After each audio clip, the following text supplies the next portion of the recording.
নমস্কার, আমি অর্পিতা। আপনাদের সবাইকে স্বাগত জানাই সেন চৌধুরীর রান্নাঘরে। আজ আমি আপনাদের সঙ্গে শেয়ার করব একটা চচ্চড়ি রেসিপি। চলুন সরাসরি শুরু করা যাক। দেখুন, চচ্চড়িটা বানাতে আমি এখানে নিয়েছি ফুলকপির ডাঁটা। ফুলকপির পাতাগুলো কিন্তু অল্প অল্প করে আছে। ফুলকপির ডাঁটা যেগুলো মোটা এভাবে লম্বা লম্বা করে নিয়েছি, আর যেগুলো সরু সেগুলো গোটাই রেখেছি। এখানে নিয়েছি লম্বা লম্বা করে কেটে রেখেছি আমি গাজর। এখানে আছে আমার ধনেপাতা ডাঁটা। যে ধনেপাতা ডাঁটাগুলো ফেলে না দিয়ে এইভাবে যদি কেটে চচ্চড়িতে দেওয়া হয় খুব টেস্টি হয়। এখানে আছে ধনেপাতার ডাঁটা, যেগুলো সব এক জায়গায় করে নিলাম প্রথমে। দেখুন, এখানে আছে আমার মূলোগুলো আমি ঠিক লম্বা লম্বা করে কেটে নিয়েছি। আর আছে হচ্ছে এখানে আমার ব্রোকলির ডাঁটা। আমি কিন্তু ব্রোকলির ডাঁটা ফেলি না, ব্রোকলির ডাঁটাগুলো আমি এইভাবে চচ্চড়ি করি, খুব নরম হয়। দেখুন, এখানে আছে ব্রোকলির ডাঁটা। সমস্তটা আমি এক জায়গাতেই ঢেলে দিলাম।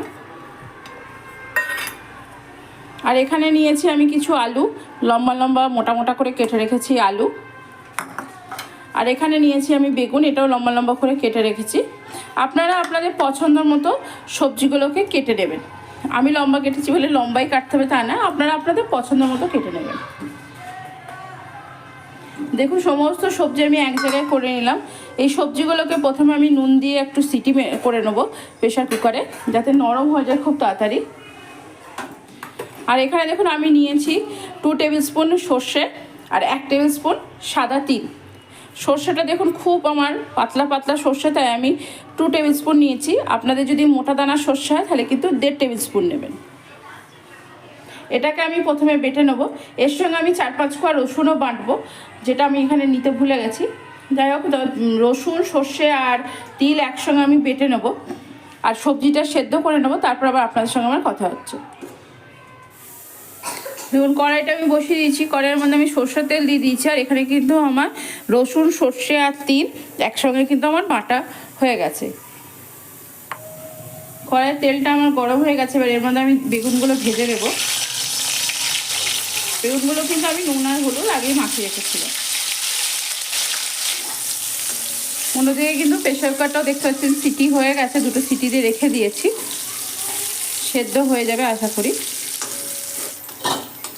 বেগুনটা আমার ভাজা হয়ে গেছে। আমি এবার বেগুনগুলো কিন্তু তুলে নিচ্ছি। দেখুন, বেগুনগুলো ভেজে তোলা হয়ে গেছে আমার। এবার ওই তেলে আমি দিয়ে দিচ্ছি মৌরি, কালো জিরে আর মেথি ফোড়ন। অন্য কিছু ফোড়ন দিচ্ছি না, ফোড়নটা আমার ভাজা হয়ে গেছে। এবার আমি দিয়ে দিচ্ছি একটা মাঝারি সাইজের পেঁয়াজ ঝিরি ঝিরি করে কেটে রেখেছি, আর দিয়ে দিলাম পাকা লঙ্কা। লাল লঙ্কা দিলাম, আপনারা চাইলে কিন্তু কাঁচা লঙ্কা ব্যবহার করতে পারেন, আমার কাছে ছিল তাই আমি এটা দিলাম। পেঁয়াজটা আমার ভাজা ভাজা হয়ে এসছে। এই সময় আমি একটা মাঝারি সাইজের টমেটো লম্বা লম্বা করে দিয়ে দিলাম কেটে।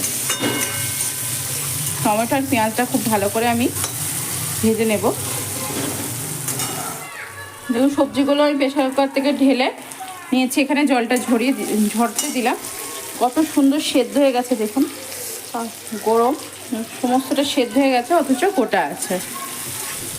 দেখুন, পেঁয়াজ টমেটোটা আমার ভাজা হয়ে গেছে। এবার আমি এই সবজিগুলো এর মধ্যে দিয়ে দেবো।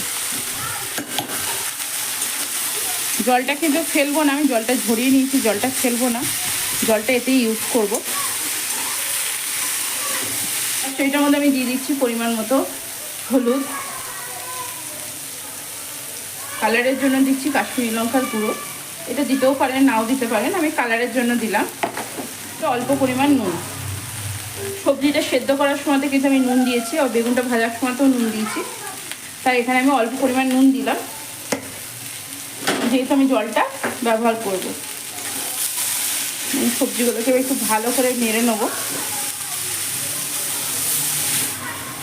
দেখুন, সবজিটা আমার নাড়া হয়ে গেছে। এবার আমি মশলাটা এর মধ্যে দিয়ে দিলাম, সর্ষে তিল আর রসুন বাটাটা।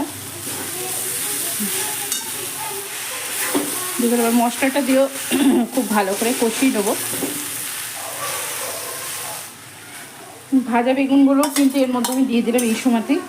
সমস্ত কিছু একসঙ্গে এবার কষিয়ে নেব। এবার আমি দিয়ে দেবো 1/2 টিস্পুন চিনি, হাফ টি স্পুনের থেকেও কম আমি চিনি দিয়েছি। দেখুন এটাকে খুব ভালো করে কিন্তু মশলাটার সঙ্গে নেড়ে নিতে হবে। এর মধ্যে কিন্তু আপনারা আরও অনেক রকমের সবজি মেশাতে পারেন, শিম দিতে পারেন, একটু মটরশুঁটি দিতে পারেন। ঘরে কোনো শুকনো সবজি যদি বেঁচে থাকে সেটাও দিতে পারেন, ভালো লাগবে খেতে। একবার এই প্রসেসে বানিয়ে দেখবেন, গরম ভাতে দারুণ লাগে খেতে এটা। দেখুন খুব সুন্দর করে আমি কষিয়ে নিয়েছি। এবার মশলার বাটি ধোয়া জলটা দিয়ে দিলাম। এবার দেব হচ্ছে সেই সেদ্ধ করা জলটা। গ্যাসের ফ্লেমটা কিন্তু একদম বাড়িয়ে দেবো, কমিয়ে আমি রান্না করবো না, কারণ সবজিগুলো সমস্ত সেদ্ধ আছে। এবার যে কমিয়ে করি একদম সব গলে যাবে।